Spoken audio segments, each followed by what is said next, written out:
Bonsoir à tous, merci beaucoup. Merci de cette présentation. Je n'ai pas forcément tout entendu, mais j'espère que là, vous m'entendez parfaitement et que vous m'entendez bien en français. Je suis vraiment désolé de ne pouvoir m'exprimer en français et de devoir vous parler en anglais, mais j'espère que les interprètes feront de leur mieux pour me traduire en direct. C'est vraiment un plaisir d'être ici ce soir, de pouvoir vous parler des rêves lucides ou des rêves sous contrôle. Donc il y a eu effectivement une série de conférences sur les rêves. Donc moi je vais vous parler des rêves lucides, des rêves où vous pouvez avoir un rôle actif dans votre rêve. Vous pouvez faire ce que vous voulez dans vos rêves. Mais vous vous demandez peut-être pourquoi un scientifique du sport s'intéresse aux rêves lucides. En fait, c'est très simple. Je me suis demandé, est-ce qu'il était possible d'utiliser l'état de rêve pour améliorer ses performances à l'état d'éveil? Est-ce qu'on peut s'entraîner, entre guillemets, pendant ses rêves pour être meilleur à l'état d'éveil? Donc, je vais vous parler de cela.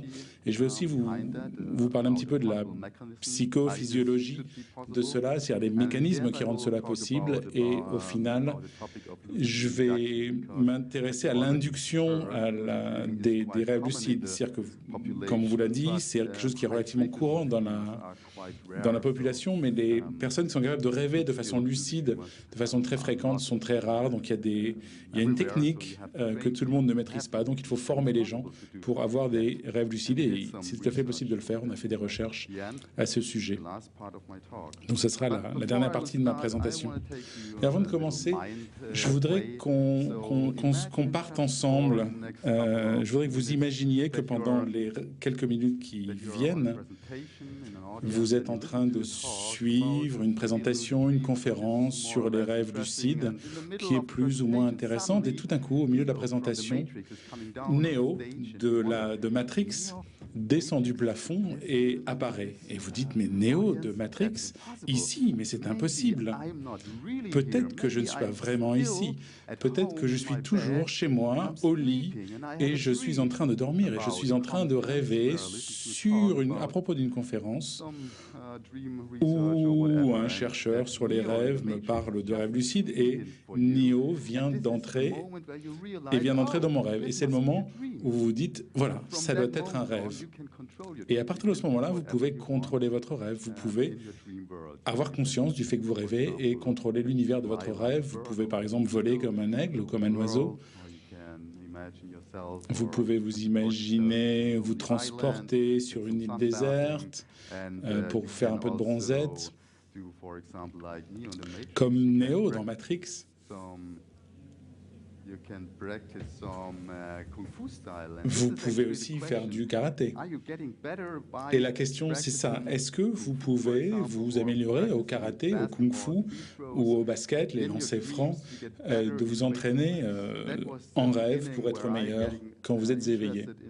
Et donc voilà, c'est comme ça que je me suis intéressé aux rêves lucides, parce que pendant que j'étudiais le sport, j'ai entendu parler de ces rêves lucides et j'ai voulu me renseigner. L'idée de la pratique des rêves lucides, ce n'est pas très nouveau. Par exemple, Paul Thuray, qui est avec moi sur cette photo quand j'étais plus jeune, donc qui est un psychologue du sport allemand, avait déjà cette idée d'utiliser les rêves et de s'entraîner dans ses rêves. Et c'était un vrai pionnier. Il a fait beaucoup d'études extrêmement intéressantes, et l'une des choses qui l'a inspiré, c'est que l'on peut effectivement s'exercer dans ses rêves. Il le faisait lui-même. Par exemple, il faisait du monocycle ou du snowboard, et il a réussi à s'améliorer via ses rêves. Donc il a donné une définition de cet entraînement dans les rêves lucides. C'est quelque chose qui est délibéré, qui est répétitif. Donc c'est la répétition de techniques liées au sport sans bouger. Puisque pendant que vous rêvez, notamment si vous êtes en sommeil paradoxal, votre corps est détaché du système de contrôle moteur, donc vous ne pouvez pas bouger, ce qui est plutôt bien, parce que ça veut dire que vous ne pouvez pas effectuer vos rêves. Donc on est quelque chose qui est purement cognitif. C'est en général avec une perspective à la première personne, comme dans les rêves, et vous êtes donc en plein sommeil paradoxal. Donc ça, c'est vraiment cette définition des rêves, de l'entraînement en rêve lucide, et donc Paul Tolai a donc donné un certain nombre d'exemples extrêmement intéressants, mais il n'a jamais fait d'études quantitatives. Donc on a fait la première étude quantitative avec une tâche très simple, qui n'était pas des lancers francs au basket, c'était le fait de lancer une pièce dans une tasse de café. Et donc, il fallait compter le nombre de pièces qu'on réussissait à lancer dans la tasse en lançant 20 pièces. Et donc, les gens, on a mesuré donc, la réussite des gens le soir. Ils ont lancé 20 pièces. Ensuite, ils devaient dormir, essayer d'avoir des rêves lucides, s'entraîner pendant leurs rêves lucides le plus longtemps possible. Et le matin, on faisait un deuxième test. Et donc, on avait donc un groupe de rêveurs lucides et aussi un groupe de témoins qui n'avaient rien fait pendant la nuit, qui n'avaient juste dormi. On avait un deuxième groupe, donc des gens qui s'entraînaient. Et la quantité d'entraînement a été donc donnée par le troisième groupe, où on avait donc un groupe avec donc ces rêveurs lucides et qui ont été divisés en 13 participants qui n'ont pas eu la possibilité de rêver, qui n'ont pas réussi à rêver de façon lucide. Donc ça nous faisait un autre groupe témoin et un groupe de rêveurs qui avaient réussi à s'entraîner pendant la nuit et qui se rappelaient le nombre de fois où ils s'entraînaient pendant la nuit. Donc ça, c'est donc le nombre que l'on a donné et qu'on a pu mesurer avec un groupe qui s'était simplement entraîné de façon consciente. Donc le premier groupe ne s'est pas spécialement amélioré, c'est le groupe témoin, parce que si on ne s'entraîne pas, on ne s'améliore pas. Donc le deuxième qui s'était entraîné de façon consciente, de façon éveillée, s'était amélioré de 15%, vous voyez. Les gens qui n'avaient pas rêvé, n'avaient pas réussi à rêver, ont eu un déclin en termes de réussite, ce qui n'est pas étonnant, puisqu'ils ne sont pas entraînés pendant cette nuit, puisqu'ils n'avaient pas réussi à rêver. Et donc, le groupe donc, de pratique qui avait fait des rêves lucides a montré une amélioration de 8% du soir au matin, donc avec une amélioration de 8% du nombre de pièces jetées dans la pièce. Donc, on voit qu'il y avait véritablement une amélioration grâce aux rêves lucides. C'était une des premières études qu'on a faites avec un certain nombre de problèmes méthodologiques. Et on a fait une autre étude pour avoir un meilleur contrôle en fait des chiffres. Et donc ça, c'est une autre tâche qu'on a demandé, donc sur le fait de taper sur des touches d'ordinateur. Parce que la plupart des gens qui n'avaient pas réussi à... par exemple, on avait des problèmes au niveau des rêveurs lucides qui réussissaient à rêver lucidement, mais qui ne pouvaient pas s'entraîner parce que dans leurs rêves, ils ne trouvaient pas de tasse, ils ne trouvaient pas de pièces, etc.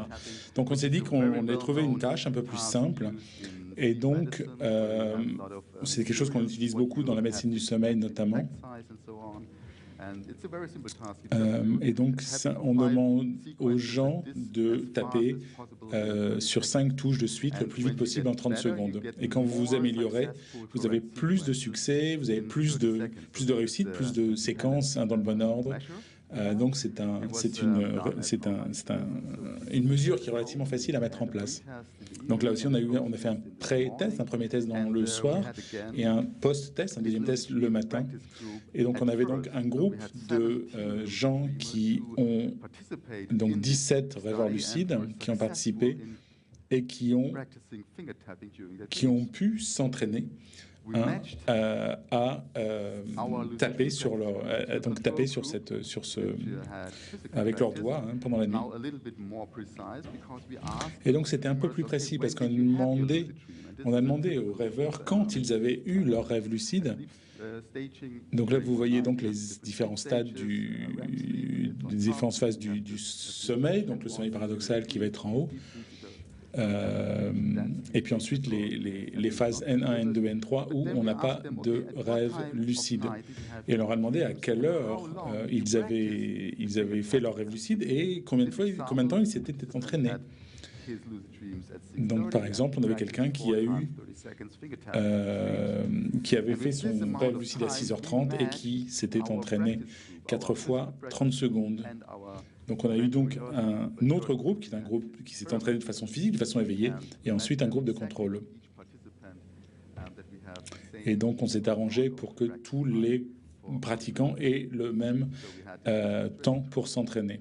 Donc, le groupe de l'entraînement physique qui était éveillé pendant la nuit à une heure précise, et il devait attendre de 15 à 30 minutes pour se réveiller, pour être parfaitement conscient, et donc ils ont pu s'entraîner le même temps que les rêveurs lucides, et donc ensuite des gens avec un entraînement mental, donc qui imaginaient qu'ils faisaient cette tâche, mais ils n'exécutaient pas la tâche.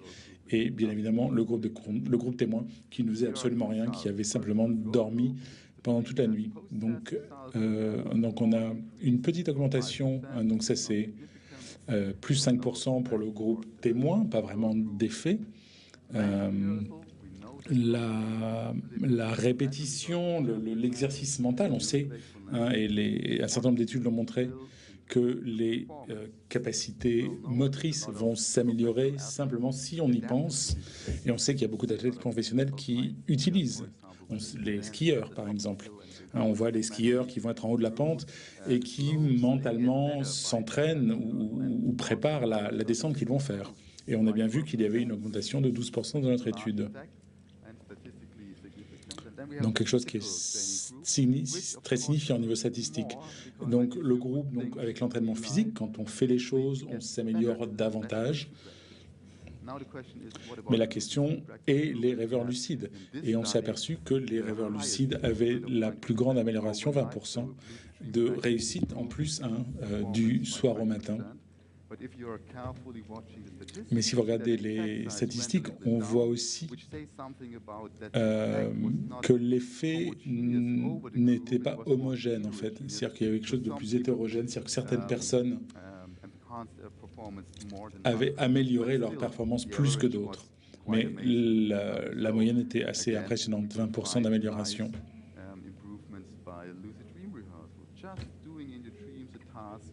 Et voilà, et simplement, il s'est amélioré en rêvant et en performant une tâche pendant leur rêve.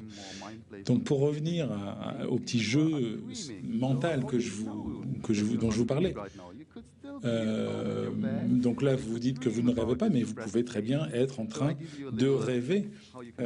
Donc la question, c'est comment tester si on est éveillé ou pas. Faites ça avec moi. Bouchez-vous le nez et essayez de souffler de l'air par le nez. Si l'air est bloqué par les doigts dans une narine, c'est-à-dire que vous êtes réveillé, mais si vous n'y arrivez pas, ça veut dire que vous n'êtes pas réveillé. Donc voilà, moi je ne rêve pas en tout cas, parce que je viens d'essayer. Je ne sais pas en ce qui vous concerne. Mais c'est un test extrêmement sérieux que l'on peut faire. Si vous rêvez, si vous avez un rêve lucide, si vous êtes sceptique par rapport à votre état de rêve, vous pouvez essayer ça, faire un test de réalité où on vous soufflez dans votre nez en vous bouchant le nez, et si l'air passe, c'est que vous rêvez. Pour revenir donc à ma présentation et donc l'effet d'apprentissage grâce au rêve lucide, c'est comment est-ce qu'on peut expliquer que cette répétition dans les rêves lucides ait un impact sur vos performances à l'état de veille. Comme je dis, la répétition mentale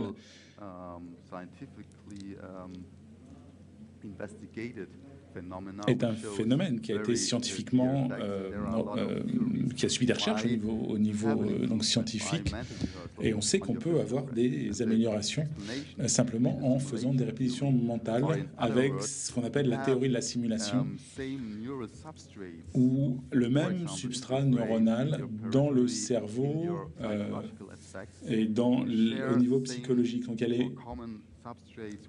il y a des substrats communs quand vous faites des choses quand vous le faites en réalité ou quand vous l'imaginez, quand vous y pensez. Par exemple, quand vous faites un lancer franc en basket, vous avez une zone, quelque chose dans votre cerveau qui s'active, qui programme le mouvement, la tâche. Il y a donc une activation au niveau physiologique, une accélération de la fréquence cardiaque, de la respiration. On a pour générer de l'énergie, pour accomplir cette tâche, mais il faut aussi du temps pour faire un lancer franc. Donc quand vous faites un lancer franc, ça prend un peu de temps, et quand vous le faites, si vous le faites mentalement, on va s'apercevoir, et des études l'ont montré, une activation similaire du cerveau. Si vous pensez à faire un lancer franc, votre cerveau va programmer les mouvements que l'on veut faire quand on veut lancer ce ballon de basket, et on peut mesurer cette activité vers un IRM ou via une EEG. Ou si vous allez faire un 100 mètres, si vous imaginez que vous êtes en train que vous allez courir un 100 mètres, votre fréquence cardiaque va s'accélérer, votre corps va se préparer à accomplir cette tâche. Donc il y a donc une activité périphérique, entre guillemets, donc au niveau de la respiration, du cœur, de la peau, notamment. Et là encore, si vous faites un 100 mètres, il vous faut du temps. Mais s'il vous faut 13 secondes, par exemple, pour faire 100 mètres, et si vous l'imaginez, eh ben, il vous faudrait aussi à peu près 13 secondes pour faire votre sprint. Donc il y a énormément de recherches qui existent pour les mouvements imaginés, pour les actions imaginées. Et la question c'est, qu'en est-il des rêves? Est-ce qu'il y a des résultats similaires pour les rêves lucides lorsqu'un rêveur accomplit une tâche dans ce rêve? On va avoir une activation du cortex moteur, du système cardiovasculaire, et cet élément temporel qui va être également similaire. Donc je vais commencer avec des corrélations extrêmement faciles, notamment au niveau des mouvements oculaires. Et on sait, la recherche sur les rêves l'a montré, quand on a des rêves extrêmement vivants, on va voir, ça va être pendant le sommeil paradoxal. Le sommeil paradoxal, en anglais, c'est le REM, avec un mouvement oculaire rapide. Et donc, quand on a découvert ce sommeil paradoxal, avec ce mouvement oculaire très rapide, on a imaginé, ou on a découvert que ce que l'on regardait dans ces rêves correspondait au mouvement des yeux dans le corps endormi. Donc on voit une étude de Dement, par exemple, en 1958, où ils ont vu donc les yeux qui bougeaient de gauche à droite, et ils ont réveillé le participant en lui demandant à quoi il rêvait. Et la personne a dit qu'il regardait des gens qui se lançaient des tomates. Et donc que ses yeux allaient donc de droite à gauche, donc le rêve correspondant au mouvement oculaire. C'est pas forcément à 100%, mais c'est relativement fréquent. Mais c'est difficile pour des études standards sur les rêves, pour mesurer cela de façon très précise, parce qu'on dépend des rêves des gens. Et on n'est pas capable de leur parler avant le rêve et de leur demander de faire des mouvements oculaires prédéfinis. Mais ça, c'est quelque chose qu'on peut faire justement avec les rêveurs lucides. On peut demander aux rêveurs lucides de regarder dans une certaine direction ou de façon répétée dans son rêve.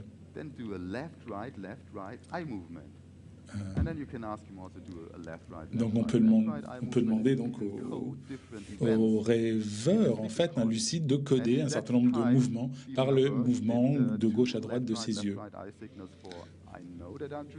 Donc par exemple 2 mouvements gauche-droite pour je sais que je rêve et 4 mouvements pour je suis éveillé et on peut me parler. Et je peux vous faire mon rapport, entre guillemets, sur mon rêve. Donc, un exemple de rêve lucide, qui vient d'une expérience de Steve Laberge. Donc, on va donc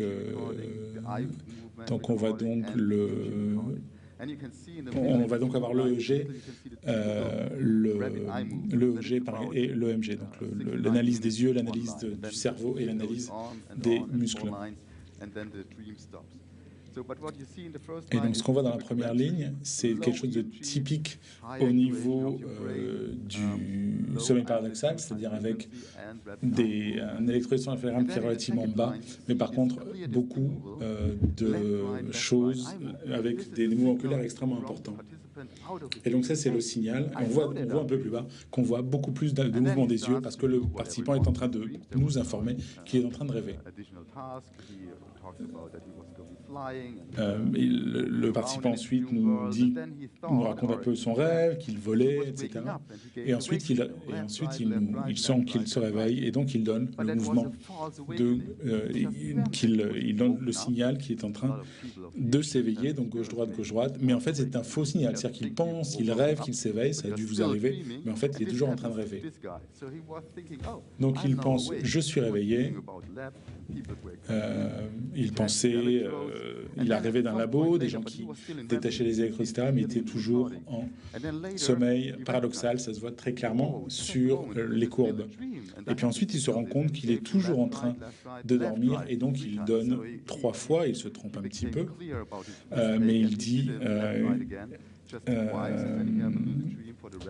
et donc il nous dit qu'il est en train de réveiller.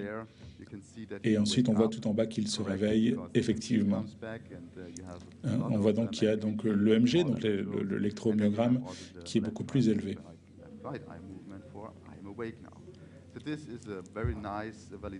Donc c'est une jolie validation du rêve lucide. On voit qu'on peut communiquer dans un labo avec un rêveur. Et ça permet de faire des choses encore plus intéressantes. Par exemple, on peut regarder s'il y a une activation du cortex moteur pendant le rêve. Quand on opère des actions, des gestes spécifiques pendant le rêve. Donc, par exemple, la tâche qui était donnée au rêveur, c'est d'ouvrir et de fermer la main gauche 4 fois et la main droite 4 fois. Et pour distinguer les deux, et donc distinguer ces deux actions avec des mouvements de gauche à droite des yeux. Et donc, vous voyez toujours, il n'y a aucune activation donc, de l'EMG, de la mesure des muscles.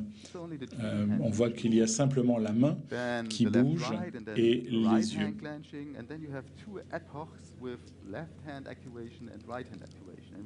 Et donc le principe, c'est que si... et on voit donc, voilà, si vous faites ça de façon éveillée, il y a une inversion en fait. C'est-à-dire que si vous activez, si vous bougez la main droite, c'est une zone à gauche du cerveau qui va être activée et inversement.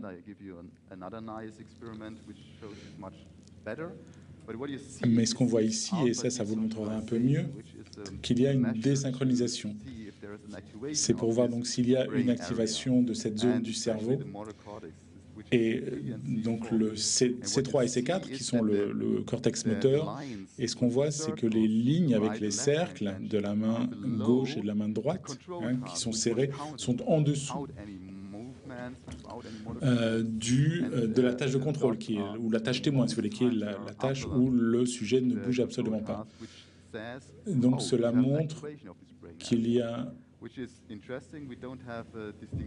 C'est-à-dire qu'il n'y a pas de distinction en fait entre la gauche et la droite. C'est-à-dire que toutes les zones moteurs sont activées par ce serrement de main. C'est assez complexe, hein, je ne vous le cache pas, mais un de mes collègues, Martin Dressler, a pu répliquer cette étude, non pas avec un enregistrement, non pas avec un électroencéphalogramme, mais avec un IRM. Donc il était donc dans une machine à IRM où l'on est allongé, la tête absolument immobile, il faut dormir dans une position extrêmement confortable et il faut donc réussir à avoir un sommeil, à rentrer dans un sommeil paradoxal et avoir un rêve lucide. Il a réussi donc avec un sujet qui a donc pu opérer cette tâche de fermer et d'ouvrir la main gauche et droite. Et donc on voit... Et donc on peut voir donc dans les images du cerveau avec l'activité où on voit donc le vrai mouvement en haut à gauche, donc, et on a donc ou en haut à droite d'ailleurs, on voit donc que quand c'est... donc on voit donc que quand, en réalité, donc en haut, on voit donc qu'il y a donc des zones du cerveau, hein, à gauche ou à droite, mais à l'inverse de la main qui sont activées. Alors que si on passe de l'autre côté, on voit que les choses sont beaucoup moins claires et cela montre bien qu'il y a une corrélation physiologique, si vous voulez,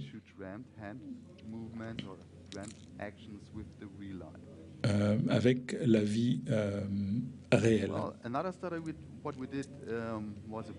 Une autre chose qu'on a fait, c'est de faire des flexions. Hein, vous voyez, comme ça, quand on desquatte, comme on dit de nos jours. Donc c'est quelque chose qui est assez, qui demande pas mal d'énergie. Donc on a donc une augmentation du rythme cardiaque et de la respiration. Donc on demande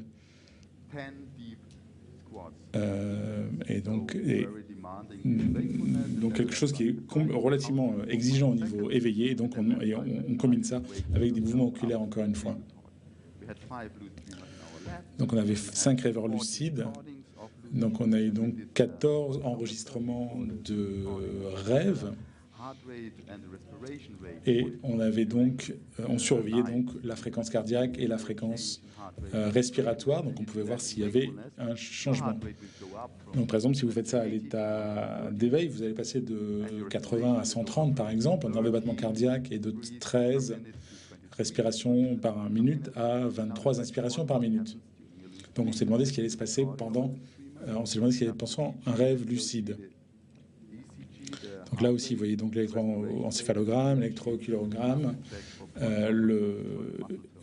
l'électromyogramme et le taux de respiration. Et vous voyez donc, on voit donc le sommeil paradoxal en haut, les mouvements de l'œil à gauche, de gauche à droite, quand la personne commence à compter. Et ce qu'on voit, c'est que la fréquence cardiaque passe de 71 avant l'exercice jusqu'à 80. Donc le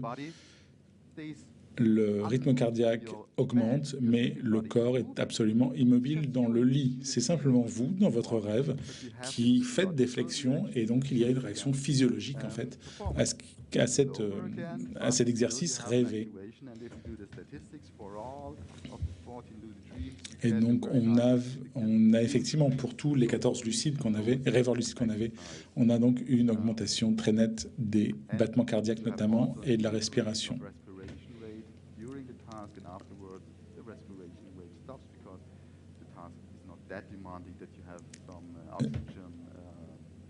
Donc c'est une faible, c'est une fréquence respiratoire qui n'est pas énorme, mais on voit quand même une augmentation au niveau respiratoire. Donc on voit qu'il y a donc des effets psychologiques, des effets physiologiques importants quand on fait des flexions comme cela en rêvant. La dernière question que l'on s'est posée, c'est le temps. Est-ce qu'il y a une correspondance entre le temps rêvé et le temps réel ? C'était une question qui a été abordée aussi par Hollywood. Vous avez peut-être vu Inception. Qui a vu Inception? Est-ce qu'il y a des gens qui ont vu Inception?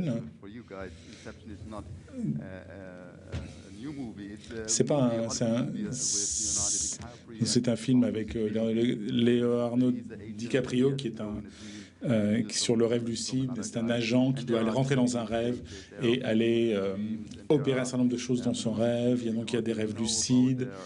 Il y a des rêveurs lucides qui savent qu'ils sont en train de dormir, qui agissent dans leur rêve, et on parle bien évidemment de temps rêvé. Et donc dans Inception, le temps rêvé va beaucoup plus lentement que le temps réel. Donc il y a un effet d'échelle. Donc au premier niveau, par exemple, 5 minutes de temps réel correspondent à peu près à 1 heure de temps rêvé. Donc il y a une distorsion de ce temps rêvé. C'est un film hollywoodien, mais il y a des éléments tirés de la recherche qui montrent qu'on peut avoir des rêves dont on a l'impression qu'ils durent extrêmement longtemps pendant un temps de rêve qui est extrêmement court. Donc on s'est demandé, où on voulait aborder cette question avec nos rêveurs lucides pour voir si on pouvait mesurer le temps. Et là, encore une fois, c'est une idée qui n'est pas nouvelle. Encore une fois, Steven Leberge a fait un certain nombre d'études avec des tâches extrêmement simples.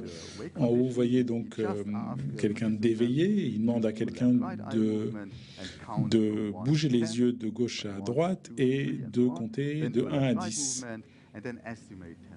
Et donc d'estimer 10 secondes sans compter. Et de refaire un mouvement de gauche à droite. Et de faire la même chose pendant un rêve lucide. Et donc on peut comparer ces deux courbes et voir s'il y a une différence. Et on voit qu'il y a très peu de distorsion pour le temps, pour le rêve lucide. C'est-à-dire que 10 secondes de temps réel correspondent a priori à 10 secondes de temps rêvé. On avait déjà des données de notre expérience sur les flexions avec le temps, parce qu'on demandait aux gens de compter de 1 à 5 et ensuite ou de compter 5 secondes, puis de faire la flexion, et puis de compter 5 secondes à la fin. Mais là, ce qu'on a vu, c'est un peu différent. C'est-à-dire qu'on s'est aperçu, on a donc les mêmes participants à l'état d'éveil et l'état de rêve, et on voit que donc le fait de compter 5 secondes, c'est à peu près la même chose. Mais par contre, les 10 flexions prenaient beaucoup plus longtemps en rêve que dans la réalité. Mais les participants nous ont dit non, mais j'ai rien fait d'autre, juste fait mes 10 flexions comme je l'avais fait de façon éveillée. Donc il y a une distorsion. Ça veut dire qu'il fallait plus de temps, encore une fois, pour faire ces flexions en rêve. Et donc c'est bien évidemment un peu étonnant. Donc on a fait d'autres études pour voir pourquoi est-ce qu'il y avait peut-être, il fallait plus de temps pour faire cela. Donc un exemple d'une étude qu'on a faite sur le fait de marcher en rêve lucide, parce qu'on se disait que peut-être que la modalité de la tâche avait une influence. On demandait aux gens donc le fait donc de marcher pendant 10 pas, 20 pas, 30 pas, marqués, séparés de façon très très marquée, avec toujours des mouvements oculaires de gauche à droite, pour pouvoir mesurer les intervalles entre les mouvements oculaires qui nous signalaient le début et la fin de chaque série de pas. Et donc, on pouvait comparer ça avec le temps que ça prend en réel. Et on a fait ça dans cette étude. On avait 8 participants qui ont fait ça dans la vie réelle et en rêve. Et ce qu'on voit en haut, c'est donc le temps réel pour 10, 20, 30 pas, et en dessous, le temps qu'il leur fallait en rêve pour accomplir cette tâche. Et on voit que là, dans la plupart des cas, dans 5 cas, il leur faut plus de temps dans leur rêve, là encore, par rapport à l'état éveillé. Sauf pour les participants 6, 1 et 8 qui ont pris à peu près le même temps. Et le participant numéro 8, c'était son premier rêve lucide. Et il nous a expliqué en fait pourquoi il avait mis moins de temps, c'est que il était tellement surpris de faire un rêve lucide, parce que c'était un de ses premiers rêves lucides, qu'en fait il s'est précipité et au lieu de marcher, il a couru. Donc c'est pour ça qu'il a mis moins de temps que les autres.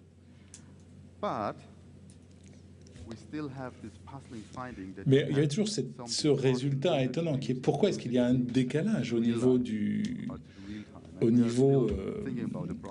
temps réel et du temps rêvé. Donc on a réfléchi à ce problème-là.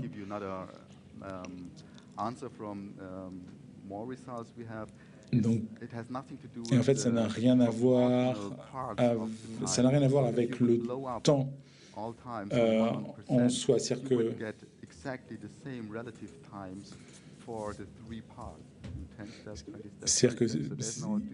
n'y a pas d'effet de disproportion. C'est-à-dire que la proportion entre 10, 20 et 30 pas est la même à l'état de rêve ou à l'état rêvé. Donc, il y a autre chose qu'il va falloir découvrir. Donc c'était une petite introduction sur les aspects logiques du rêve lucide, et maintenant nous allons parler de la fréquence de rêve lucide au sein de la population.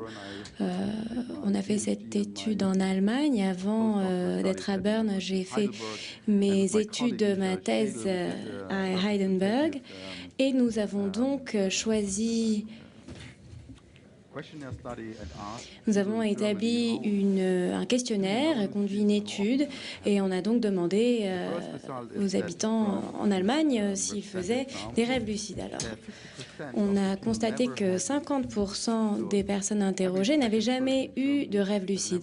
Donc, une personne sur deux en Allemagne n'a jamais fait de rêve lucide. Cela veut dire que 50% de ces personnes ont eu un rêve lucide. Et si on regarde ces données, on peut voir que à cette échelle, la plupart des personnes sont des rêveurs lucides irréguliers, donc peut-être une fois dans leur vie ou 2 fois par an. Et les rêveurs lucides représentent 20%, les rêveurs lucides réguliers. Donc 20% ont des rêves lucides de manière fréquente, par exemple une fois par mois ou plus. Mais pour nos études en laboratoire, on a besoin de rêveurs lucides très réguliers, qui ont des rêves très fréquemment, c'est-à-dire plusieurs fois par semaine. Et donc, seulement 1,2% de la population ont des rêves lucides à cette fréquence. Par exemple, malheureusement, tous les participants n'habitaient pas à Stuttgart, là où nous avons conduit cette étude, et donc ils se trouvaient dans toute l'Allemagne. Il fallait donc qu'on les trouve, qu'on les cherche et qu'on leur demande de venir au laboratoire. Donc la question est de savoir s'il y a des techniques pour former ces personnes à avoir des rêves lucides, ou les personnes qui n'en ont jamais eu, de les former à en avoir. Je voudrais vous montrer une étude tirée d'un questionnaire que nous avons conduit auprès d'athlètes, puisque nous étions intéressés par les athlètes et s'ils avaient des rêves lucides. Nous avons donc pu rassembler des données auprès d'athlètes allemands, 840, et 1323 athlètes japonais, des athlètes professionnels. Nous avons interrogé des athlètes de différents sports, des sports qui se jouent avec des ballons, des sports individuels ou des sports de combat. Et on leur a posé la même question, est-ce qu'ils avaient des rêves lucides? Et environ 50% d'entre eux avaient déjà eu un rêve lucide, mais ceux qui le faisaient à haute fréquence représentaient 3%. Donc, nous avons un plus grand pourcentage de rêveurs lucides. Nous n'avons pas de plus grand pourcentage de rêveurs lucides auprès des athlètes. Donc, toujours 50%. On leur a demandé s'ils utilisaient leurs rêves lucides pour améliorer leur performance sportive. Et seulement 5,2% ou 3,6% des personnes de ce groupe utilisent les rêves lucides pour leur pratique sportive. C'est-à-dire qu'environ 9% des participants ayant expérimenté des rêves lucides, c'est-à-dire 20% des personnes qui ont des rêves lucides fréquemment. Donc, les athlètes professionnels qui ont des rêves lucides fréquemment pourraient donc penser à utiliser ces rêves lucides pour améliorer leur performance. Et quand on leur demandait s'ils utilisaient leurs rêves lucides pour améliorer leur performance, ils ont dit que cela les aidait vraiment à l'état de veille. C'est donc un échantillon fait auprès d'athlètes de différents contextes culturels, avec des athlètes japonais également. Une analyse qui est sur le point d'être publiée prouve que ce sont des chiffres stables dans le monde entier. Et pour en revenir à notre question, est-il possible donc de former les personnes à avoir des rêves lucides? Eh bien, Steve Laberge, on peut voir sa photo, a été la première personne à réellement produire des données sur cette question et il a trouvé ces données, il a testé ces données sur lui-même. Il a écrit un journal de son expérience de ses rêves lucides. Et donc, sur l'axe Y, on a ses rêves sur un mois, donc de 0 à 30, donc soit toutes les nuits, soit aucune nuit. Et sur ce mois, il a voulu augmenter la fréquence de ses rêves lucides. Et il l'a fait sur une période de 16 mois où il a commencé à utiliser différentes techniques, les techniques A et B, ou la technique C, où il se dit qu'il veut avoir ce rêve lucide. Il s'incite à l'avoir. Et il a ensuite développé une technique qu'il a appelée ensuite la technique MILD, la technique mnémonique. Et donc, c'est une technique qui nous permet d'avoir une mémoire prospective, c'est-à-dire qu'on décide de quand nous allons rêver. La prochaine fois que je vais rêver, je vais me rendre compte que je rêve. C'est ce qu'on appelle la mémoire prospective, la mémoire future, et on essaye d'activer cette mémoire de manière intentionnelle. Et quand il a appliqué cette technique, il l'a développée, au final, il a pu donc provoquer ses rêves lucides volontairement. Il a donc pu avoir ses rêves lucides toutes les nuits. Puis la fréquence a baissé quand il a arrêté la technique MILD. Et puis ensuite, il a enregistré cela. Donc on a pu voir que c'était donc très efficace, cette technique MILD. Dans les films d'Hollywood, par exemple Inception, on peut voir qu'il y a d'autres possibilités de provoquer ces rêves lucides. Alors on a pu voir dans Inception qu'on utilisait une drogue. Et dans Matrix, vous avez peut-être pu voir qu'on utilisait des biopores qui donc étaient branchés sur le système nerveux et qui donc provoquaient le rêve lucide chez les personnes. Ces techniques dans le monde réel présentent quelques problèmes éthiques, mais on s'en rapproche et je reviendrai là-dessus un peu plus tard. On ne voit pas que ça dans les films. Ce que nous avons fait, pour commencer, c'est que nous avons consulté les articles scientifiques sur les techniques d'induction, quelles sont les différentes techniques disponibles. Et on peut faire une association de ces différentes catégories. Donc la première catégorie, les techniques cognitives, c'est-à-dire la technique MILD ou d'autres, où on essaye d'avoir un état d'esprit spécifique pour provoquer ces rêves lucides. Deuxième catégorie, on utilise un stimulus externe au laboratoire que l'on incorpore dans notre rêve. Donc c'est comme un indice dans le rêve et on peut utiliser des stimuli acoustiques, auditifs et on essaye de les incorporer dans le sommeil paradoxal. Mais certains résultats ont prouvé que peut-être que cela fonctionnait. Puis, on a la catégorie diverse où il y a plusieurs méthodes assez obscures que l'on peut lire sur Internet. Il n'y a pas beaucoup de recherches à ce sujet. Et nous avons passé en revue tous ces articles scientifiques et donc sur tout ce que nous avons trouvé, nous avons pu voir que 38 articles donnaient des preuves scientifiques sur les techniques identifiées. Et alors, vous n'avez pas besoin de comprendre tout ça, vous n'avez pas besoin de tout lire, mais ce que nous avons fait, c'est la sélection de critères méthodologiques. Et voilà donc les 35 études. Et à la dernière ligne, on peut voir que le chiffre est assez bas.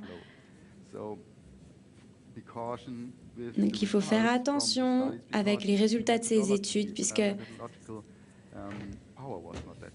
la méthodologie n'était pas très poussée. Donc ça, c'est la première chose. Mais quand on recherche des preuves statistiques, on peut voir que certaines techniques ont vraiment fait leurs preuves. Par exemple, MILD. Si on regarde avec attention, on peut voir que la première partie des résultats de Steve Laberge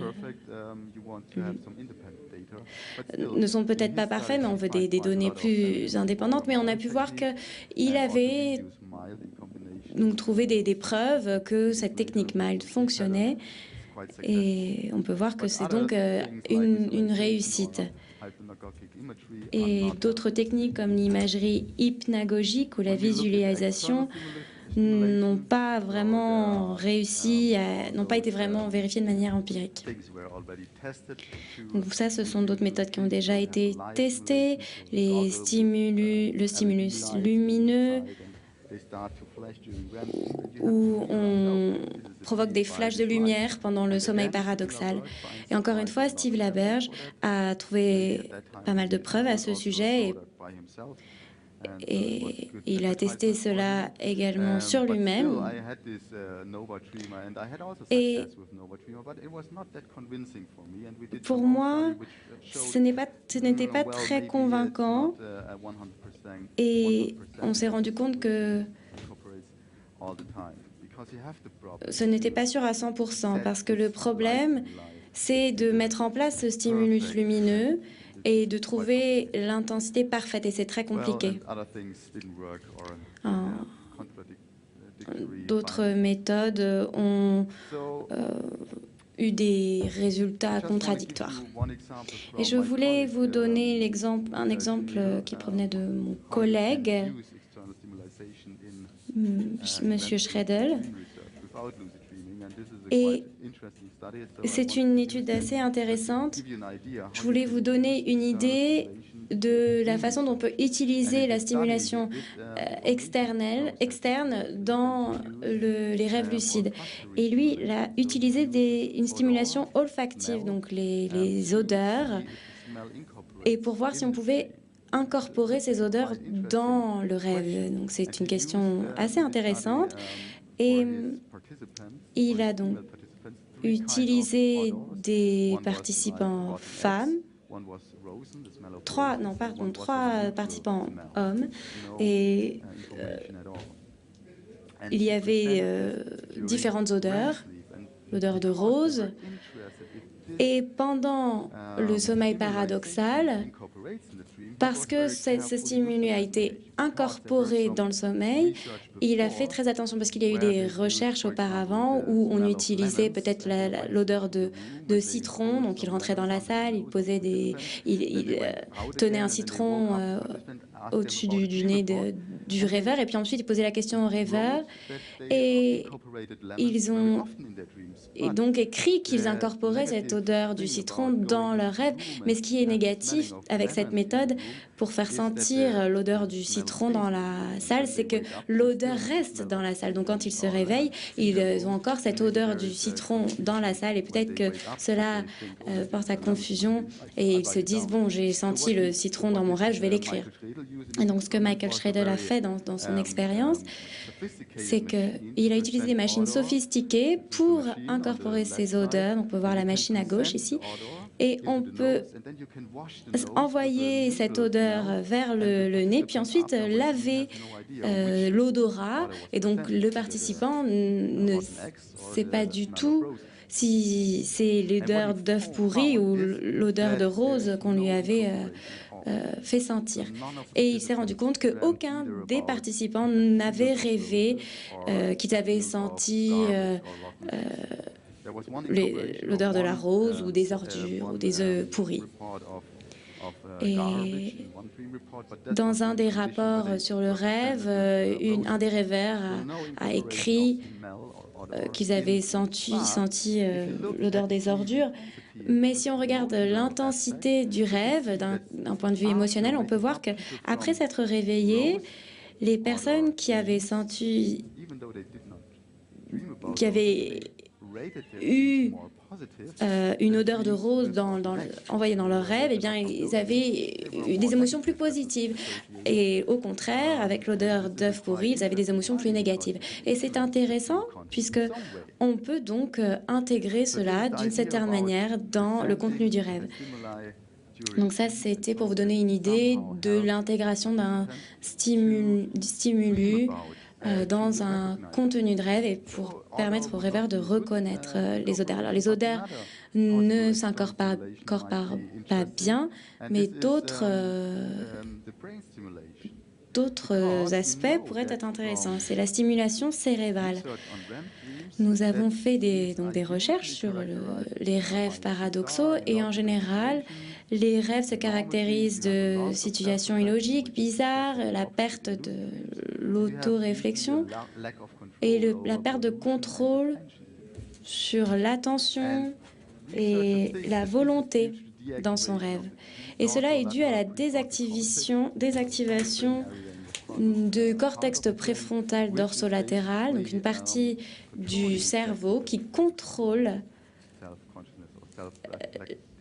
la prise de conscience, l'autoréflexion. Et donc une très belle étude de Hobson a fait donc une étude. On peut voir en bas le sommeil paradoxal, et pendant le sommeil paradoxal, on peut voir, et les rêves lucides, il y a une différence au niveau de ce cortex préfrontal dorsolatéral. Donc, quand on a un rêve lucide, le cortex préfrontal est activé. L'idée était de réactiver cela par une stimulation du cortex, une étude TDCS, et Tadas Tumbris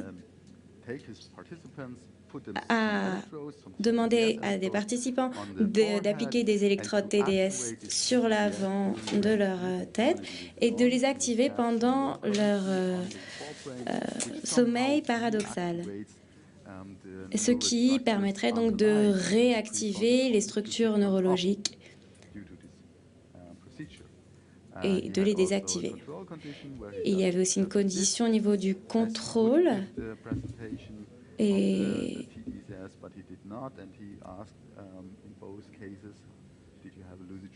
il demandait ensuite si les rêveurs avaient eu un rêve lucide et à quel point il avait été vif, net.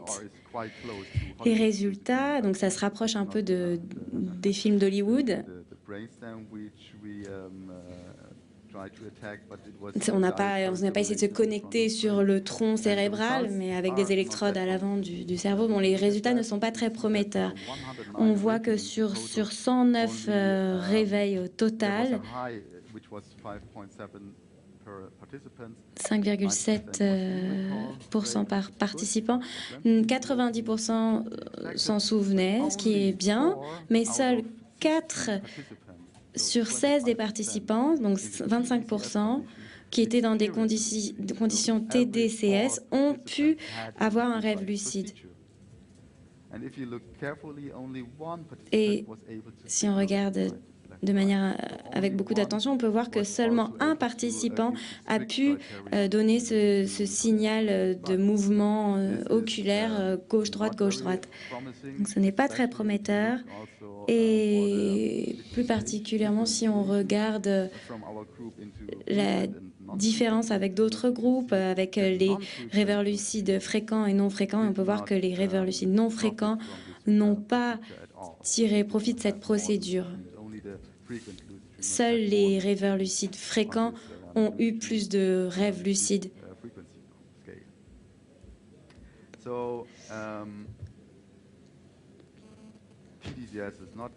Donc, la méthode TDCS ne fonctionne pas si bien, mais il y a une autre technique parmi d'autres choses que nous avons testées pour que les personnes puissent avoir des rêves lucides.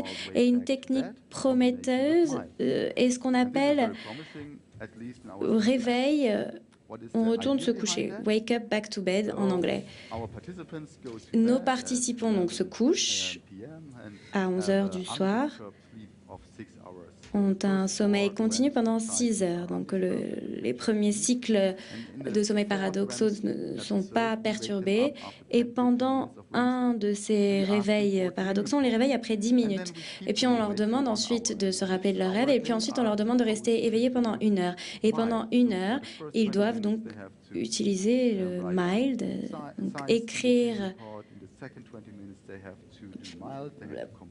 première 20 minutes, écrire un rapport. Deuxième 20 minutes, utiliser le MILD, donc reconnaître le fait qu'ils rêvent dans leur rêve. Et la prochaine fois que je vois quelque chose qui vole, alors je sais que je rêverai. Puis on les renvoie se coucher et ils se rendorment. Donc le matin, on s'est donc demandé combien de rêveurs lucides on aurait pu trouver. Alors c'est simplement une méthode. On a étudié donc des étudiants pendant 5 études. Nous avons un groupe d'étudiants, un deuxième groupe de non-étudiants avec 60 minutes de MILD, un autre groupe d'étudiants avec 30 minutes de MILD et un autre groupe sans MILD. On leur a juste demandé de lire un livre et de se recoucher. Donc voilà les résultats. On peut voir la méthode. Donc ici, et là, donc le retour aux résultats, on peut voir que 50% sur la dernière colonne, 50% quand ils ont eu 60 minutes de sommeil paradoxal et de MILD, 3 des 6 et 4 des 8, donc 25%, ont pu envoyer ces signaux de mouvement gauche-droite, qui est donc un fort taux de réussite comparé à d'autres techniques qu'on peut trouver dans d'autres études et des expériences qu'on a fait sur soi-même. Et si on se réveille et qu'on ne fait rien, qu'on lit, qu'on fait de la Wii, une activité physique, eh bien, ça ne permet pas d'avoir de rêve lucide. Et ça n'aide pas non plus quand on n'a que 30 minutes parce qu'on n'a pas la possibilité de faire cette expérience. Donc, la méthode MILD, avec cette technique de on se réveille, on retourne se coucher, est assez prometteur. Mais on a également fait une étude chez nous et le taux de réussite a baissé jusqu'à 10%. Donc on fait la méthode MILD le matin à 4 heures à la maison. En général, on n'est pas très motivé à suivre cette procédure. Mais dans un laboratoire de sommeil, on peut les forcer à se réveiller, à les garder éveillés, à écrire leur rapport sur le rêve, la technique MILD. Et donc c'est sûrement la meilleure manière d'appliquer la méthode MILD sur soi-même. Donc, si vous voulez essayer chez vous, vous pouvez suivre ce schéma et peut-être que vous pourrez avoir un rêve lucide et vous pourrez voler cette nuit dans votre rêve et contrôler vos rêves. Et voilà, c'est la fin de ma présentation. Je vous remercie pour votre attention et je suis disposée à répondre à vos questions.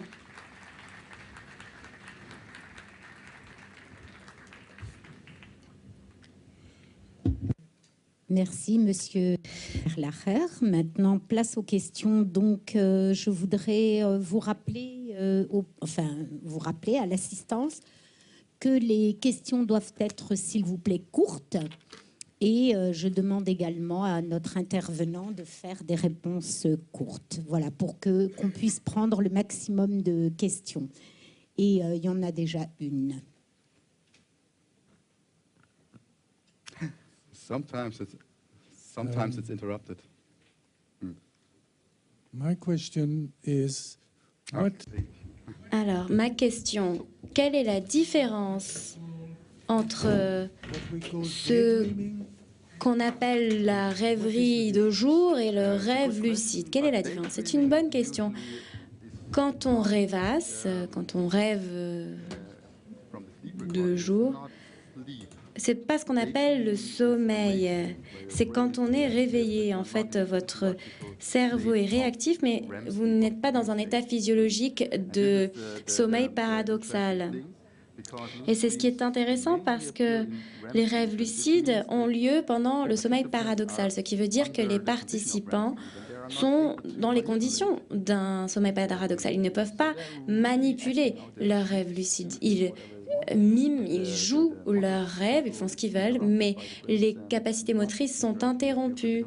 On n'interagit pas avec son corps physique. Quand on est à l'état de veille, on a plus d'imagerie et on n'interrompt pas les commandes, le contrôle moteur. Et donc c'est juste une différence physiologique.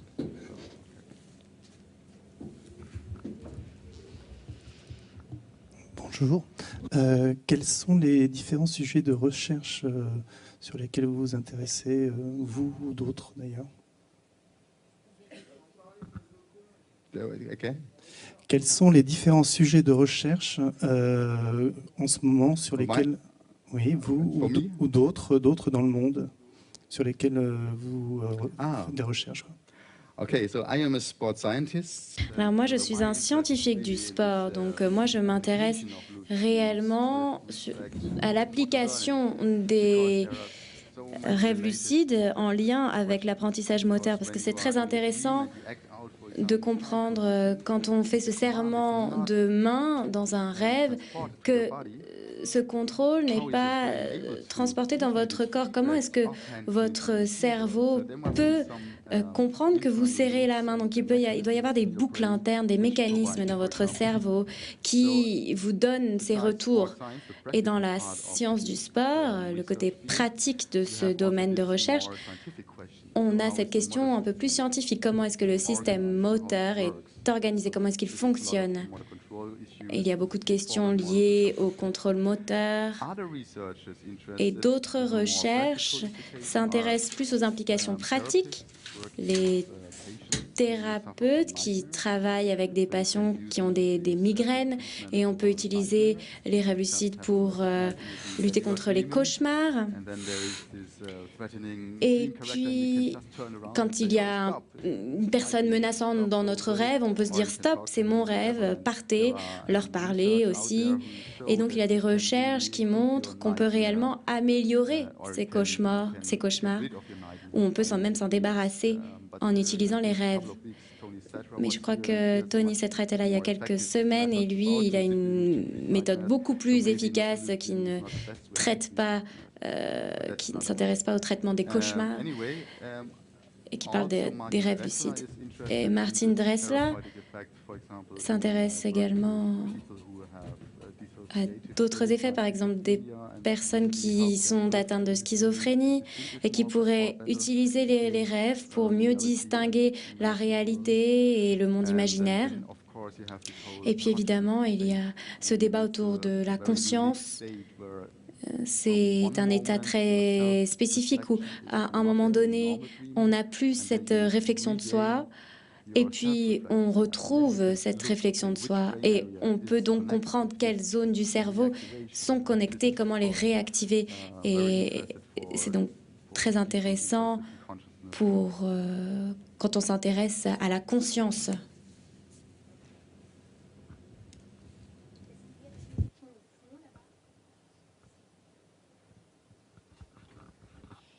Oui, pardon.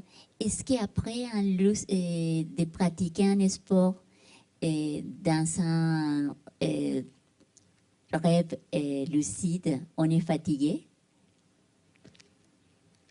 I want to know if after have a lucid dream and practice basketball, basketball or any other sport, are you tired during the day?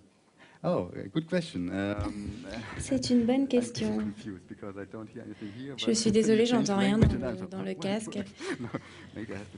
Donc peut-être que je rêve, je ne sais pas. Non, c'est bon, je ne rêve pas, vous parlez anglais. Alors,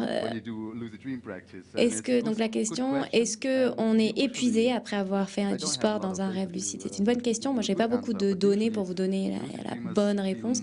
Mais en général, les rêveurs lucides se sentent mieux quand ils ont eu un rêve lucide dans la nuit ou quand ils ont pratiqué des compétences sportives.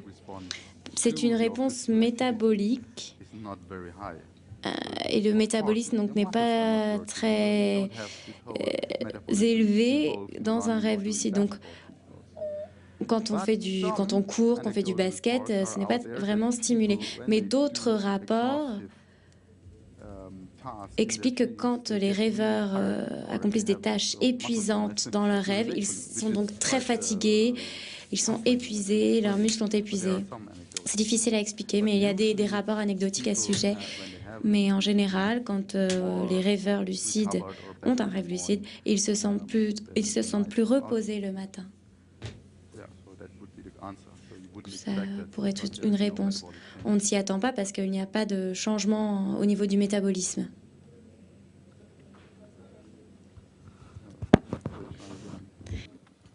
Yeah. Hello. You just talked about. Bonjour, vous avez parlé des personnes qui ont donc des rêves lucides et qui se sentent mieux le matin. J'ai une question à ce sujet. Est-ce que les rêves lucides ont un impact sur la santé? Une étude a demandé aux rêveurs lucides de remplir un questionnaire lié à leur état de santé. J'ai oublié d'en parler. C'était, je crois qu'il y a un an. Et en général, les scores, les résultats étaient plus élevés quand ils avaient eu un rêve lucide. Ils se sentaient mieux. Mais bon, je ne suis pas sûre qu'il faut vraiment avoir confiance en cette étude pour l'instant. En général, parfois, c'est aussi l'inverse. Parfois, ce sont les personnes un peu plus introverties qui s'inquiètent un peu plus de la mauvaise santé. En fait, c'est le contraire. En général, les rêves lucides permettent d'être en meilleure santé.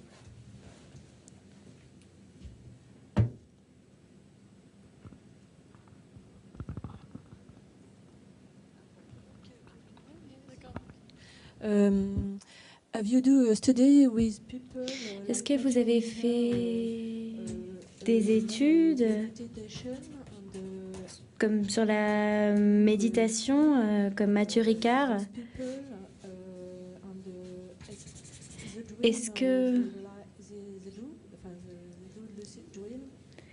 qu'ils ont des rêves lucides? Est-ce que ces personnes se sentent mieux? Alors la question. Alors vous avez fait des études auprès d'athlètes. Est-ce que vous avez fait des études auprès de personnes, tout comme Mathieu Ricard, qui pratiquent la méditation?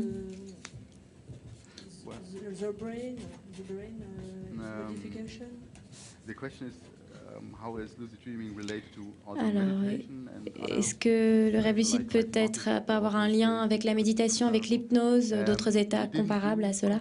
Eh bien, nous n'avons pas fait d'études comparatives, mais il y a une corrélation, tout du moins, qui montre que quand on fait de la méditation, on a plus tendance à avoir des rêves lucides, une plus haute fréquence. Donc il y a peut-être une correspondance entre les deux activités, puisque ces deux activités sont peut-être en lien. On n'a pas vraiment conduit d'études où on a comparé la méditation, l'hypnose à la pratique des rêves lucides. Mais on sait qu'il y a une corrélation entre les deux. Et ce n'est pas une surprise, puisque dans les traditions occidentales, avec le bouddhisme,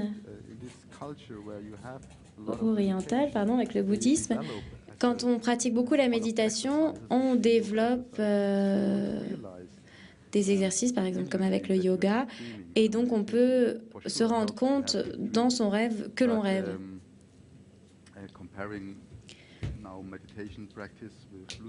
Alors, si on compare les pratiques de méditation avec la pratique de rêve lucide, la seule chose qu'on a, c'est la répétition mentale.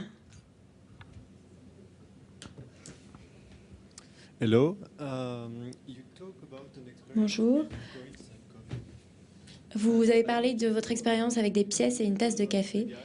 Et vous avez parlé de quelqu'un qui cherchait une pièce et il ne l'a pas trouvée. À quel moment est-ce qu'on peut contrôler le rêve puisqu'il n'a pas trouvé la pièce? Donc c'est une très bonne question, puisque parfois, quand on parle de rêve sous contrôle, eh ben, on a le contrôle parfait et on peut donc faire comme dans Star Trek et tout faire. Eh bien, ce n'est pas le cas. Le rêve suit sa propre dynamique d'une certaine manière. Au début, on a un environnement, on est dans un environnement particulier, on n'a pas le contrôle de ça. Donc il y a la dynamique propre au rêve. Et puis parfois, cela va à l'encontre de votre volonté, mais vous voulez l'utiliser dans votre rêve. Et par exemple, quand ils doivent s'entraîner à lancer des pièces et ils ne peuvent pas trouver des pièces. Et même les rêveurs lucides les plus expérimentés rencontrent ce problème de temps en temps. Parfois, on a des rêveurs lucides très expérimentés dans le laboratoire. On leur demande de faire une tâche spécifique où on ne voit sa main qu'à travers un miroir. On doit faire des figures avec la main. Et puis, on calcule les résultats. On leur demande de s'entraîner autant que possible dans leur rêve. Et dans la même nuit, le rêveur a eu 3 rêveurs lucides. Et à la fin, quand il s'est réveillé, il a dit « Je ne veux plus jamais avoir à faire cette tâche parce que dans le rêve, un personnage appelé Pumuckl, qui vient d'un dessin animé allemand, est apparu dans son rêve et il a pris les crayons. Un deuxième rêve, les parents sont arrivés, ils lui ont dit non, ne le fais pas. Le troisième, il a enfin pu faire la tâche, mais il ne savait plus où il en était parce que quand il a commencé à dessiner, il s'est dit la main que je vois sur le miroir est la main que je contrôle et pas la main de mon corps. Enfin, il était très perturbé par ça et il ne voulait plus le refaire. Et même donc les rêveurs lucides expérimentés n'ont pas un contrôle total. Eh bien, ça veut dire que votre cerveau est dans un état de créatif, dans un sommeil paradoxal. On a besoin de cette créativité. Et d'avoir donc ces différents états où le cerveau suit son propre cours.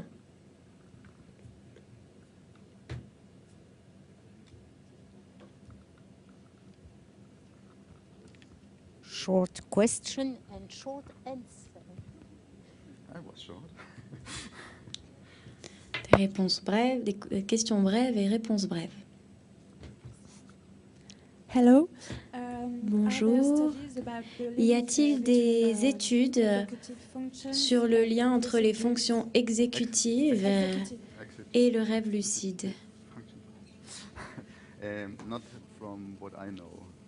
Non, pas à ce que je sache. Vous pensez à quoi en particulier? Eh bien, on pourrait penser que avoir un rêve lucide pourrait entraîner les fonctions exécutives. Donc, par exemple, les personnes qui ont eu des lésions cérébrales. Moi, je me demandais. Non, pas à ce que je sache. C'est dommage. C'était une réponse courte.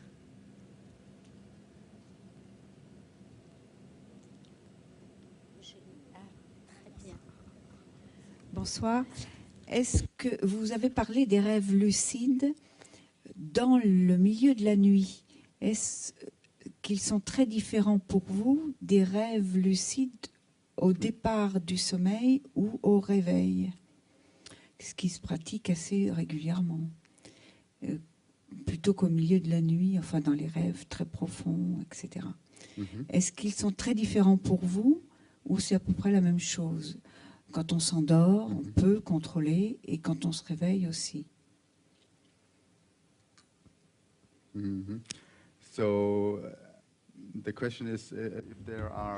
La question, est-ce qu'il y a des différences entre les rêves lucides au début du sommeil ou à la fin, ou même pendant les siestes pendant la journée? On peut avoir un rêve lucide la journée également. Eh bien, ça a été difficile d'avoir un rêve lucide pendant une sieste dans les laboratoires parce que c'est une sieste de 20 minutes, donc on ne s'attend pas à avoir un rêve lucide. Le cycle ne fait que de commencer. Et donc, ce sont des rapports anecdotiques. Mais scientifiquement, on ne c'est pas trop, on n'a pas beaucoup d'informations en situation de sieste. Souvent, quand les rêveurs lucides ont un rêve lucide, c'est plus dans la deuxième partie de la nuit parce que les étapes de sommeil paradoxal sont plus longues et les premières étapes de sommeil paradoxal sont plus courtes, lentes. C'est pas les bonnes périodes de manière au niveau empirique. C'est plus au niveau du deuxième partie de la nuit, la deuxième partie de la nuit. Donc je ne peux pas vraiment faire la différence entre les rêves lucides tôt ou tard dans la nuit, parce qu'en général, ça a plus lieu dans la deuxième partie de la nuit. Mais peut-être qu'il y a une autre question derrière cela. Il y a deux différentes techniques. Les rêves lucides initiés par les rêves, donc c'est-à-dire qu'on reconnaît le fait qu'on rêve, on rêve de quelque chose, et puis soudainement, on se rend compte, je rêve. Et puis, il y a des rêves lucides qui provoquent le réveil. Et ce sont des personnes qui maintiennent le niveau de conscience pendant toute la durée du sommeil paradoxal. Donc ce sont des rêves lucides intéressants, mais on a pu en étudier que très peu dans le laboratoire du sommeil. Donc je n'ai que très peu de détails sur cette différence entre ces rêves lucides et les autres. Donc différentes possibilités. Parce que par exemple, quand on crée, souvent au début du sommeil, on pense à sa création et on peut le diriger, on peut rentrer dans le rêve ainsi et le diriger. Pareil pour le réveil. Est-ce que pour vous, et on trouve des solutions, est-ce que c'est plutôt visionnaire ou alors rêve lucide, ça? De contrôler comme ça en début de sommeil ou au réveil?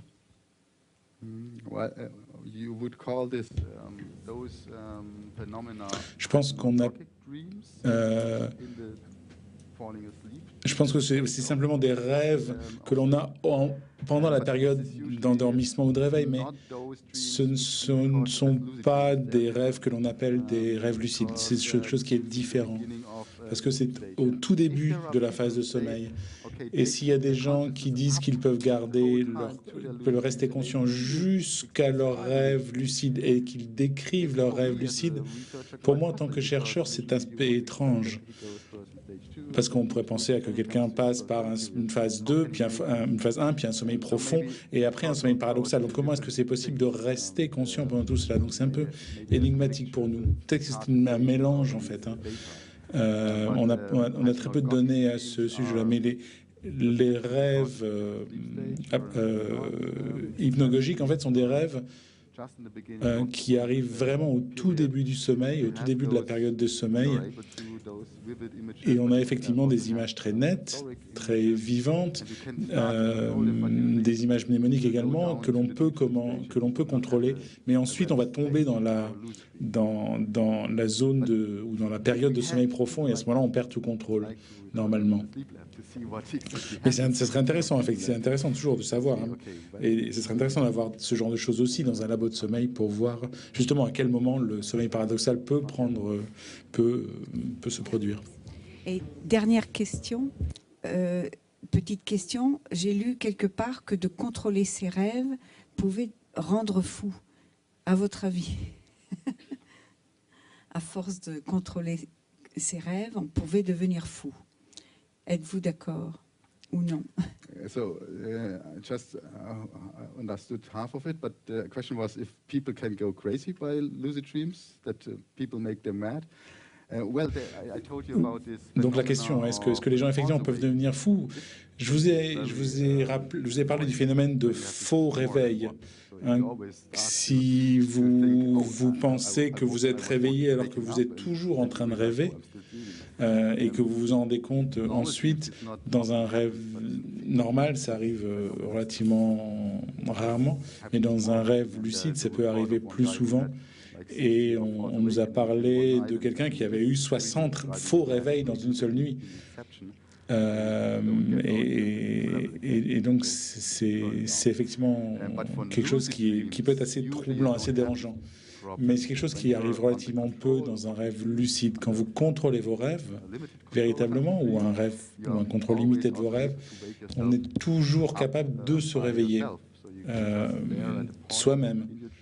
Donc vous êtes, et en général, si vous êtes dans un rêve, si vous fixez, entre guillemets, le moment dans un rêve, si quelque chose vous ennuie, vous énerve dans un rêve, à ce moment-là, vous pouvez faire s'évanouir le scénario du rêve et vous réveiller.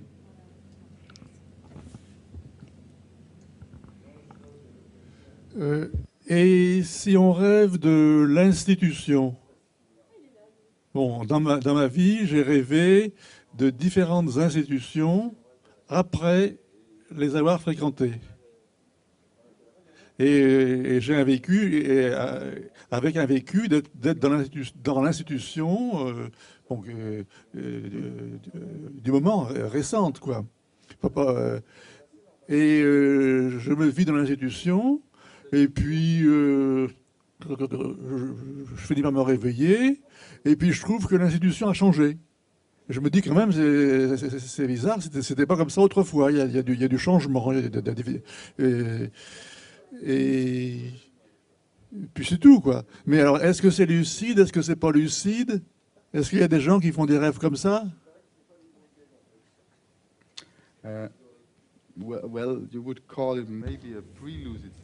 C'est peut-être un état pré-lucide où il y a l'idée que quelque chose d'étrange est en train de se passer et on commence à se demander ce qui se passe, est-ce que c'est réel? Et parfois, le paysage du rêve va vous convaincre que vous n'êtes pas dans un rêve, que vous êtes dans un... Donc ça peut être, oui, c'est ce qu'on appellerait un rêve pré-lucide. Il n'y a pas forcément de mots plus appropriés. En tout cas, je ne le connais pas. Mais quand on commence à devenir sceptique sur le fait que c'est réel, quand on est au bord quand on est au bord du fait de se rendre compte que c'est un rêve, c'est ce qu'on appelle un rêve prélucide.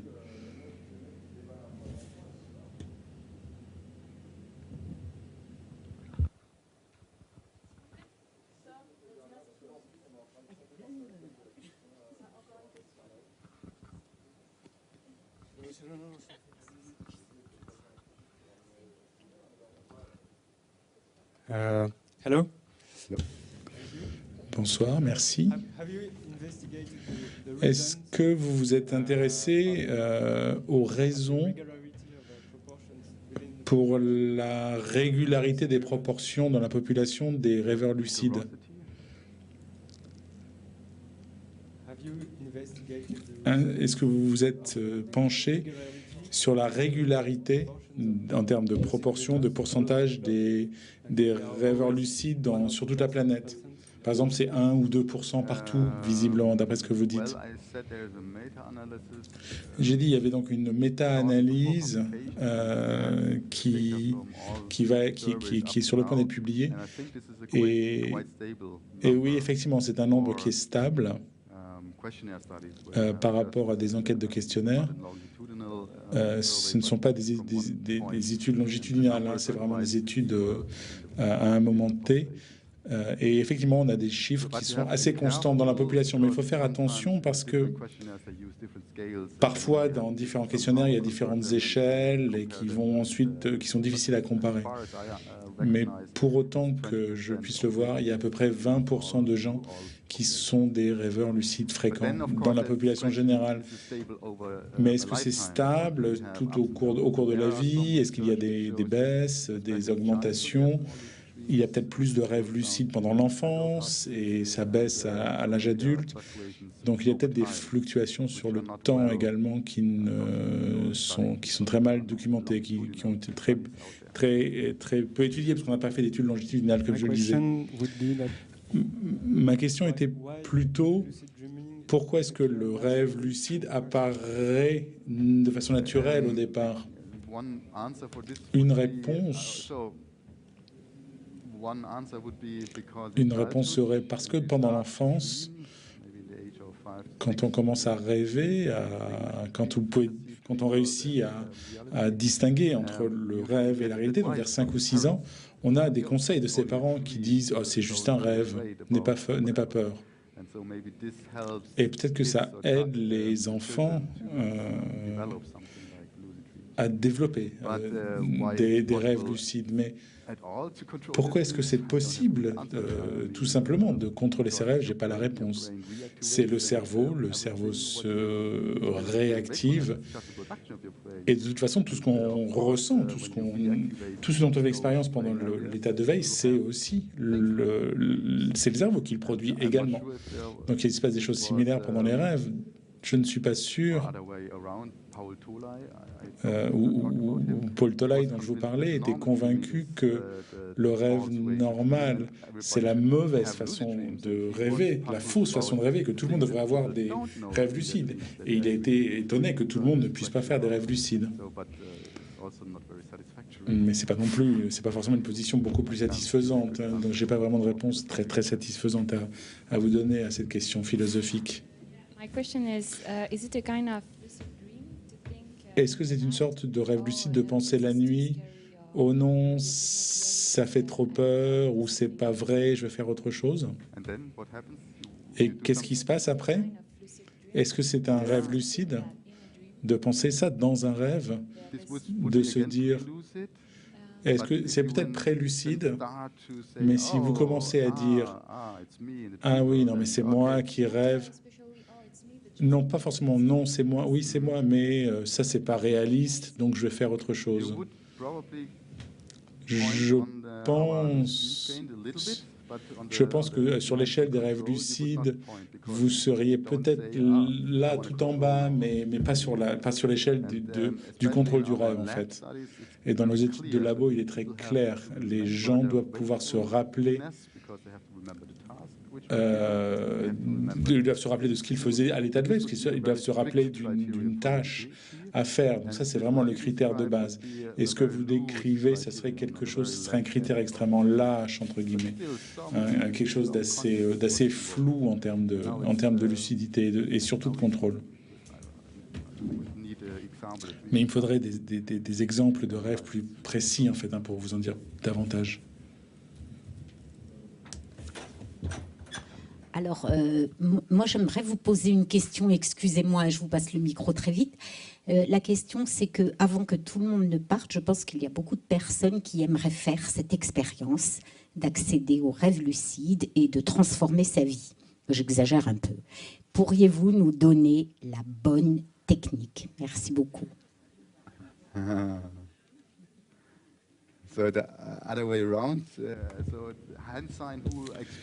Qui a fait au moins un rêve lucide dans sa vie? Levez la main si vous avez déjà fait un rêve lucide.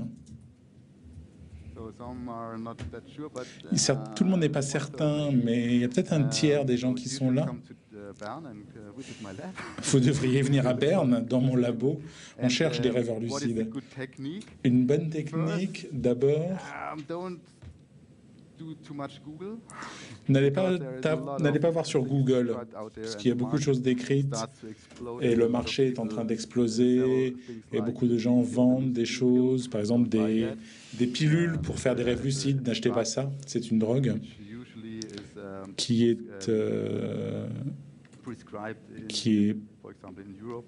est prescrite en Europe, c'est de la galantanine il ne faut pas prendre, il faut surtout pas commander ça, c'est vendu, ça vient des États-Unis en général. Il n'y a pas non plus de preuves que ça marche. Donc méfiez-vous de Google. Évitez les publicités sur Internet. La meilleure technique, c'est ce dont je vous ai parlé. C'est le fait de dormir, par exemple, allez vous coucher, dormez pendant 6 heures, mettez votre réveil aux 6 heures plus tard, réveillez-vous, sortez du lit, éveillez-vous, rappelez-vous si vous vous rappelez d'un rêve. Si vous ne vous rappelez pas d'un rêve, recouchez, essayez la nuit suivante. Et si vous l'écrivez, si vous vous rappelez d'un rêve, notez-le, restez éveillé et cherchez des indices, des petites choses dans votre rêve que vous avez noté. Et dites-vous, voilà, la prochaine fois que je ferai un rêve, je vais me rappeler de cela, je vais reprendre ce rêve-là. Donc faites cela pendant 20 minutes et rendormez-vous et dormez 2 ou 3 heures. Et dans un cas sur 2, on avait un rêve lucide en fait dans notre labo. Mais peut-être que ça ne marche pas très bien chez soi parce que la plupart du temps, par exemple, quelque chose qui servait de signe pour le déclenchement d'un rêve lucide, c'est que les gens avaient un casque avec des électrodes. Et donc les gens rêvaient d'électrodes et quelque chose se passait dans cette situation-là. Et ça pouvait déclencher cette lucidité onirique. Et peut-être que chez soi, forcément, cela manque et ça marche moins bien chez soi. Mais je suis convaincu que c'est la meilleure technique, en fait, à essayer.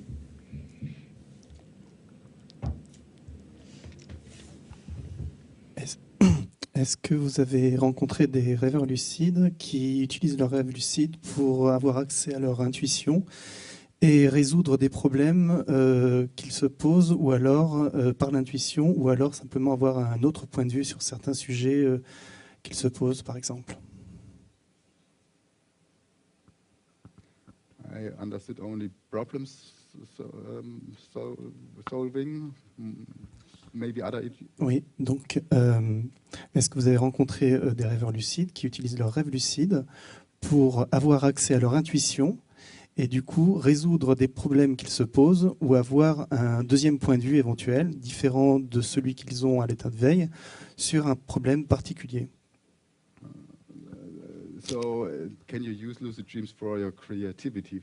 Donc en gros, est-ce qu'on peut utiliser par exemple les rêves lucides pour sa créativité? On a demandé à ces questions à des rêveurs lucides en leur disant à quoi ça vous sert? Et ils disent c'est pour s'amuser. C'était la première catégorie qu'ils mettaient en avant. La plupart voulaient l'utiliser pour s'amuser. D'autres pour lutter contre les cauchemars. Et ensuite, le fait de développer des techniques, de s'exercer pour la musique ou pour le sport, pour résoudre des problèmes, ou pour utiliser ces rêves lucides pour les processus créatifs, était aussi une réponse en fait, qui nous a été donnée. Et donc il y a des évidences, peut-être un peu anecdotiques, mais que des gens utilisent effectivement les rêves lucides pour leur créativité. Par exemple, les Foo Fighters, le groupe de rock, eh bien, le chanteur est un rêveur lucide, et il a dit souvent qu'il avait été inspiré par ses rêves lucides pour composer des chansons. Où il y a donc un réalisateur, le réalisateur de La Science des rêves, Michel Gondry, qui est quelqu'un d'extrêmement inspirant et qui dit que les rêves lucides sont une source de créativité pour lui. Donc on peut utiliser effectivement ces rêves lucides pour cela, parce que le cerveau est dans un état d'association libre, et on peut utiliser ce que le cerveau produit pendant cet état onirique. Bonjour, bonsoir. Vous dites que vous travaillez avec des rêveurs lucides expérimentés. J'aimerais savoir si vous avez pu analyser ou remarquer chez ces rêveurs des voyages astraux, ou une sorte, comme on peut le voir dans certaines cultures orientales, le fait de quitter son corps et de pouvoir l'observer. Et j'imagine qu'à travers tous ces rêveurs lucides que vous avez rencontrés, peut-être qu'il y a certaines de ces personnes.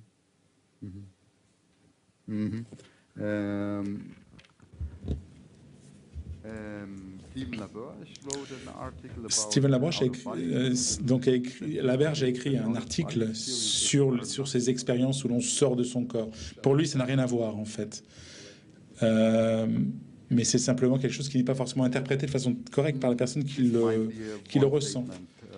Mais voilà, c'est juste une déclaration. Peut-être que l'on rêve, que l'on quitte son corps.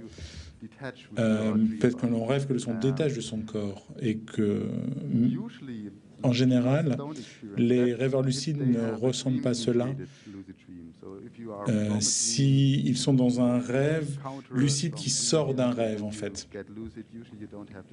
En général, c'est quelque chose qui ne se passe pas. Mais S'il y a donc un rêve lucide qui vient de la veille, mais comme je le disais, c'est quelque chose qui n'a pas été très étudié au niveau scientifique, ils décrivent très souvent cela, que l'on a l'expérience du fait que l'on voit son corps qui dort, que l'on sort de son corps, et que c'est comme ça que le rêve lucide commence. Donc c'est typiquement ce qu'on appellerait donc cette expérience d'être hors de son corps. Mais dans le cadre du sommeil paradoxal, en fait, on pourrait très bien dire, voilà, on pourrait dire ils sont dans un sommeil paradoxal et donc ils rêvent qu'ils sortent de leur corps. Donc ça dépend de où on se place par rapport à des choses de parapsychologie, par exemple. Et personnellement, je suis plutôt un scientifique. Je suis pas forcément féru de parapsychologie, mais on peut très bien voir les choses d'une autre manière. On peut très bien faire des choses impossibles dans des rêves. On peut s'intéresser à ce genre de données. Et il y a effectivement des études qui existent à ce niveau-là. Oui, donc après, vous avez parlé comme quoi pour faire des rêves lucides, il fallait se réveiller durant la nuit, écrire un rapport, etc. Et est-ce qu'après avoir expérimenté cette expérience et que ça ait marché, on peut plusieurs mois après ne pas avoir besoin de se réveiller et tout de suite, durant la première nuit, faire un rêve lucide?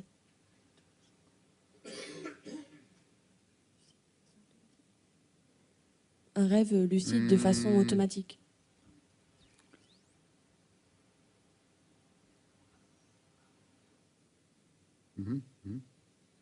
Yeah.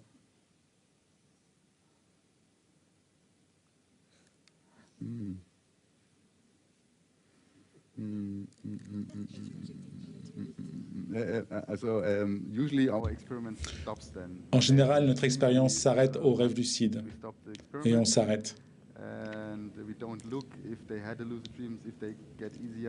On ne cherche pas en fait si c'est plus facile d'avoir des rêves lucides ensuite, ou on ne demande pas au rêveur de venir une deuxième nuit pour voir si c'était plus facile pour nous. C'est pas notre question de recherche. Donc voilà, on ne s'est pas intéressé à ça en particulier, mais il me semblerait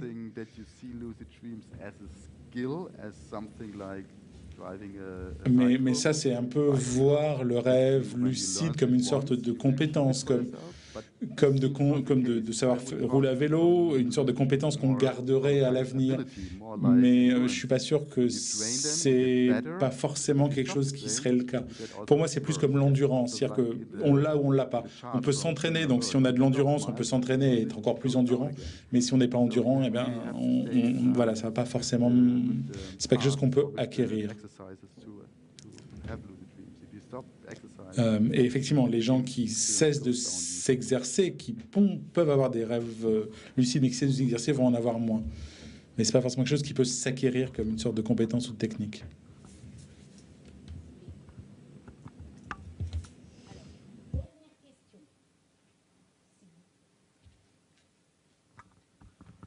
Oui, bonsoir. Ma question sera en français. Pour faire un rêve sous contrat ou un rêve lucide, il faut être sûr vis-à-vis de soi-même. Est-ce que ça serait ça?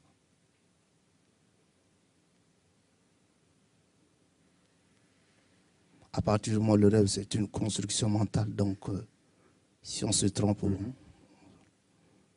est-ce que ça pourrait être ça?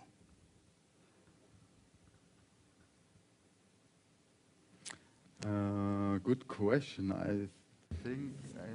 C'est une bonne question. Dans les premières études, on a eu des études qui essayent de séparer différents domaines en fait, psychologiques par rapport à la confiance, etc. Mais nous, en général, on pose des questions très simples, des questions très ouvertes. Est-ce que vous rêvez ? Et est-ce que vous pouvez accomplir une tâche? Donc on ne demande pas est-ce que vous êtes conscient de vous-même, j'ai oublié ce que vous avez dit précisément, mais on n'utilise pas ce genre de critères, si vous voulez. Mais il y a plusieurs échelles de lucidité. Et donc, je devrais peut-être regarder dans le domaine dans le papier de Foss, parce qu'elle a un questionnaire avec 20 ou 24 questions. Il y a peut-être ce genre de questions et ça pourrait expliquer effectivement le fait d'avoir plus de contrôle ou plus de lucidité. Mais je pense qu'il y a déjà il y a des recherches qui existent. Merci à tous. Merci, Monsieur Daniel Erlacher, pour votre exposé.